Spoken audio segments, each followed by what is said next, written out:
एक बार देवों और असुरों ने आपस में मिलकर यह निश्चय किया कि वे प्रजापति ब्रह्मा के पास जाकर उस आत्मा के संबंध में ज्ञान प्राप्त करेंगे, जिसे पाकर समस्त लोक प्राप्त हो जाते हैं और सब इच्छाएं पूरी हो जाती हैं।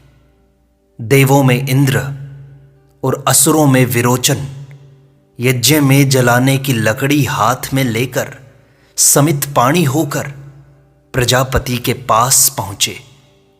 वे 32 वर्ष तक ब्रह्मचर्य धारण किए रहे। उसके बाद प्रजापति ने एक दिन उनसे प्रश्न किया, तुम लोग यहां वर्षों से ब्रह्मचर्य धारण किए किस उद्देश्य से बैठे हो? उन्होंने उत्तर दिया, आपने आत्मा के संबंध में कहा है, वह पाप रहित है, अजर है, अमर है, शोक से रहित है, उसे न भूख लगती है न प्यास, उसके समस्त आचार विचार और संकल्प सत्य से पूर्ण होते हैं। ऐसी आत्मा की खोज करना और उसे जानना चाहिए। जो जिज्ञासा के बाद उसे जान लेता है वह समस्त लोकों को प्राप्त करता है और उसकी सब इच्छाओं की पूर्ति होती है। भगवान, उसी आत्मा के संबंध में ज्ञान प्राप्त करने के उद्देश्य से हम यहां आए हैं। प्रजापति ने कहा, अच्छी बात है, मैं तुम्हें आत्मा के संबंध में उपदेश दूंगा। जो पुरुष आंखों के भीतर दिखाई देता है वही आत्मा है, वही अमर और अभय ब्रह्म है। इंद्र और विरोचन ने प्रजापति के उपदेश के गूढ़ अर्थ को नहीं समझा। उन्होंने समझा कि ब्रह्म एक छाया मात्र है जो आंखों में भासमान होती रहती है। उन्होंने प्रश्न किया, भगवान, आपने जिस प्रतिबिंब का उल्लेख किया है वह कौन है? जो पानी में दिखाई देता है या जिसके दर्शन दर्पण में होते हैं? प्रजापति मुस्कुराए और बोले, जो दोनों में दिखाई देता है। जाओ, पानी में अपनी परछाई देखो और उसके बाद भी यदि आत्मा को जानने में अपने को असमर्थ समझो तो मुझसे आकर फिर पूछना। इंद्र और विरोचन ने पानी में अपना प्रतिबिंब देखा। प्रजापति ने पूछा, तुम लोगों ने क्या देखा?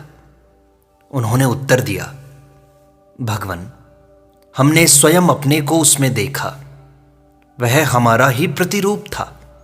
सिर के बालों से लेकर पांवों के नाखून तक। तब प्रजापति ने कहा, जाओ, अच्छी तरह नहा धोकर, सुंदर कपड़े पहनकर, मूल्यवान गहनों से सुसज्जित होकर, बन ठन कर पानी में फिर एक बार अपनी परछाई देखो। उन लोगों ने वैसा ही किया। सुंदर वस्त्रों और गहनों से सज्जित होकर पानी में अपना प्रतिबिंब देखा। उसके बाद प्रजापति ने पूछा, तुम लोगों ने क्या देखा?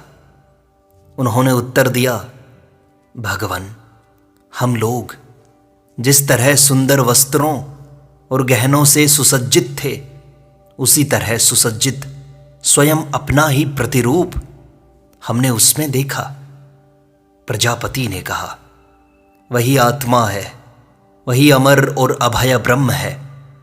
इंद्र और विरोचन प्रजापति का इतना उपदेश सुनकर संतुष्ट हो गए और उनके मन में यह विश्वास जम गया कि वे ब्रह्म ज्ञान से परिचित हो गए हैं। दोनों वहां से वापस चले गए। उन्हें जाते हुए देखकर प्रजापति ने अपने मन में कहा, चूंकि ये दोनों बिना पूर्ण ज्ञान प्राप्त किए चले जा रहे हैं, इसलिए उनका अधूरा ज्ञान देवों और असुरों की हार का कारण बनेगा। विरोचन अधूरे ज्ञान से संतुष्ट होकर जब असुरों के पास पहुंचा तो उसने उन लोगों को उपदेश दिया, आत्मा ही उपासना के योग्य है, अपनेपन की ही परिचर्या करनी चाहिए। अपनेपन की ही उपासना और परिचर्या करने से यह लोक और परलोक दोनों प्राप्त होते हैं, इसलिए अपनी खुद की उपासना करो। असुरों ने जब विरोचन का यह उपदेश सुना तो उन्होंने तब से किसी को दान करना छोड़ दिया, किसी महत आदर्श पर श्रद्धा करना छोड़ दिया और यज्ञ करना बंद कर दिया। जब उनके यहाँ किसी व्यक्ति की मृत्यु होती है तो वे इसके मृत शरीर में सुगंधित औषधियों से लेप करते हैं, जिससे वह अधिक से अधिक समय तक सड़ने न पाए। उसे सुंदर वस्त्रों और अलंकारों से सुसज्जित करते हैं और यह सोचते हैं कि इस उपाय से वह मृतात्मा परलोक में सुख भोगेगी। इधर देवों के प्रतिनिधि इंद्र का हाल यह था कि वह रास्ते भर प्रजापति के उपदेश पर विचार करता जा रहा था। वह सोच रहा था, जो प्रतिबिंब मैंने जल में देखा वह शरीर के सुसज्जित होने पर स्वयं भी सुसज्जित हो जाता है।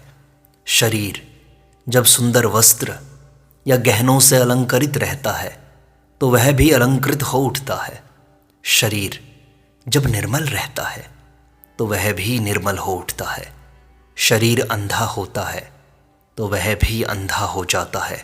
शरीर से जब मवाद निकलने लगता है तो उससे भी मवाद निकलने लगता है। शरीर जब पंगु होता है तो वह भी पंगु हो जाता है। इसके बाद शरीर का जब विनाश हो जाता है तो उसका भी निश्चय ही विनाश हो जाएगा। ऐसी नाशशील काया को अमर और अभय आत्मा कैसे मान लिया जाए?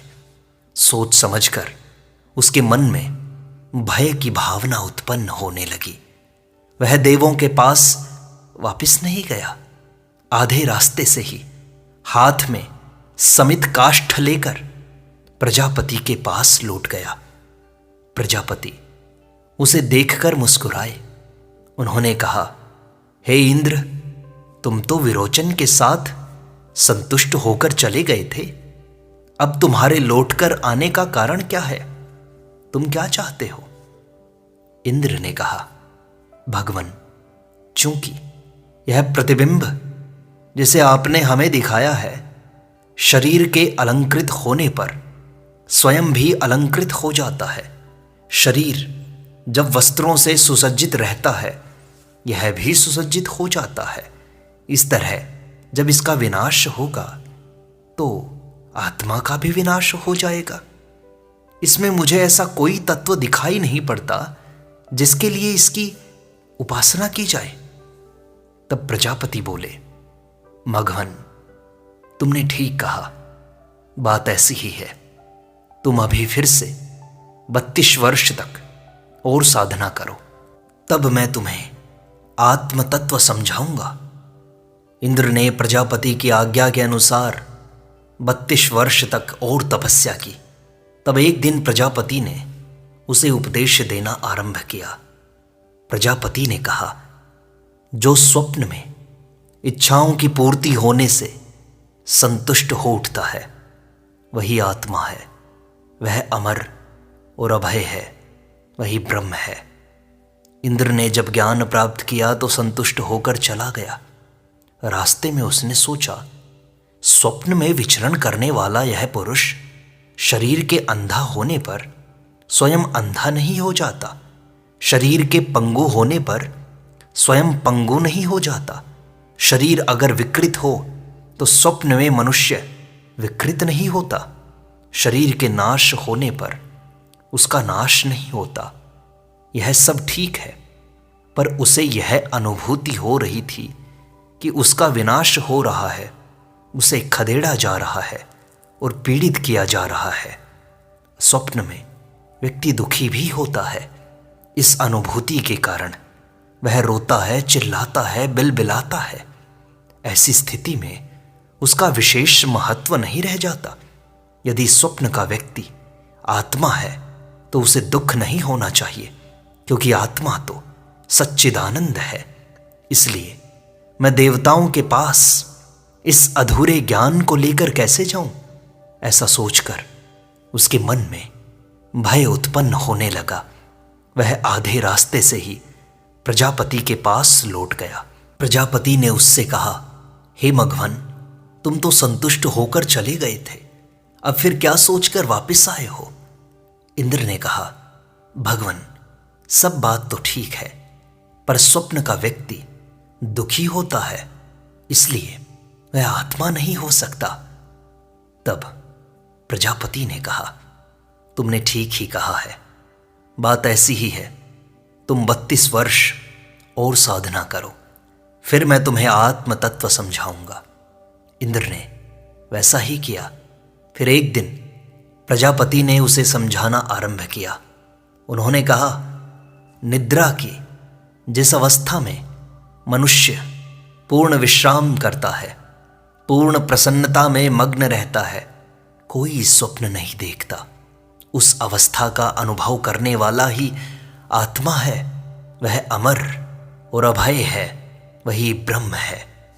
इंद्र संतुष्ट होकर चला गया तो रास्ते में सोचने लगा, परिपूर्ण निद्रा की अवस्था में जो पुरुष मग्न हो जाता है, उसे अपने संबंध में कोई जान नहीं रहता और न ही उसे अपने चारों ओर के प्राणियों और तत्वों के अस्तित्व का कोई ज्ञान रहता है।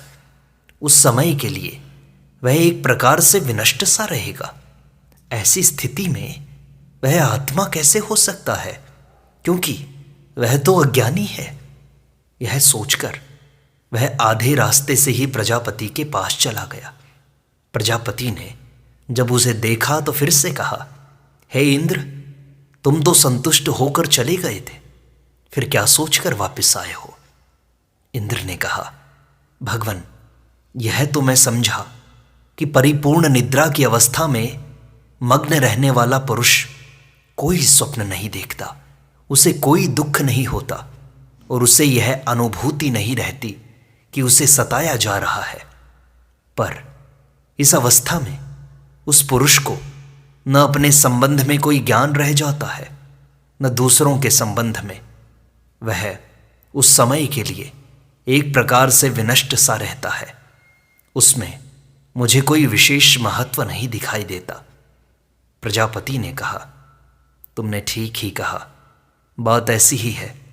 मैं तुम्हें फिर से आत्म तत्व समझाऊंगा, पर पहले तुम 5 वर्ष तक साधना करो।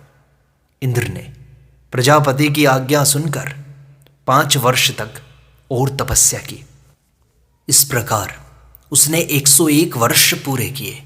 इसीलिए यह किंवदंती प्रसिद्ध है कि इंद्र प्रजापति के पास 101 वर्ष तक ब्रह्मचारी रूप में रहा। तब एक दिन प्रजापति ने उनसे कहा, हे इंद्र, यह शरीर नश्वर है, मरने वाला है, तथापि यह अमृत और अशरीर आत्मा का निवास स्थान है। इस प्रकार सशरीर होने के कारण यह आत्मा प्रिय तथा अप्रिय अनुभूति से युक्त है। सशरीर होने पर कोई भी प्रिय और अप्रिय अनुभूतियों से छुटकारा नहीं पा सकता। जो अशरीर होता है वह प्रिय तथा अप्रिय विषयों के संसर्ग में नहीं आता। वायु, मेघ, बिजली और वज्र ये अशरीर हैं। आकाश से महान ज्योति सूर्य द्वारा उत्पन्न होकर वे विभिन्न रूपों में प्रकाशित होते हैं। उसी प्रकार मनुष्य अपने शरीर रूपी आकाश से परम ज्योति द्वारा उत्पन्न होकर अपने वास्तविक स्वरूप को व्यक्त करता है। अर्थात जब मनुष्य दिव्य ज्ञान द्वारा यह जान लेता है कि उसकी आत्मा शरीर के बंधन से बंधी हुई नहीं है, तो शरीर के भीतर से उसकी अशरीर आत्मा प्रस्फुटित होती है। तब वह उत्तम पुरुष कहलाता है। उस अवस्था में खाता है, पीता है, खेलता है, नाना विषयों में रमता है, पर यह सब करते हुए भी शरीर से कोई संबंध नहीं रखता। जिस प्रकार यान आदि के साथ पशु जुड़े रहते हैं, उसी प्रकार शरीर के साथ यह प्राण संयुक्त है। कोटर रूपी आकाश के भीतर आंखें स्थित हैं और वे आंखें उस पुरुष का दर्शन करने के लिए हैं जो आंखों के भीतर निवास करता है।